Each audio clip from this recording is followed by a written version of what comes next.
জুমার দিনে আমি 3টা আমলকে বেশি গুরুত্ব দেই। 1 নাম্বার হচ্ছে সূরাতুল কাহফ, যেটা আপনাকে মাসিহুদ দাজ্জাল থেকে বাঁচাবে।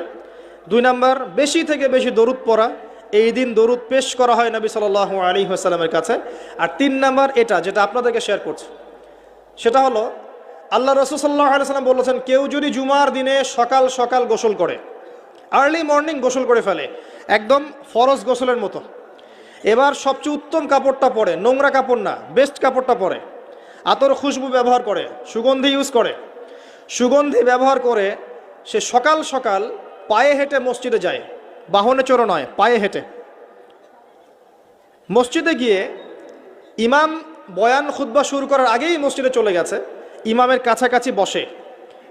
কাউকে কষ্ট দেয় না, ইমাম খুতবা দিচ্ছে সে চুপচাপ শুনছে, কাউকে কষ্ট দেয় না, এমনকি পাশে কেউ কথা বলে তাকে এতটুকু বলে না চুপ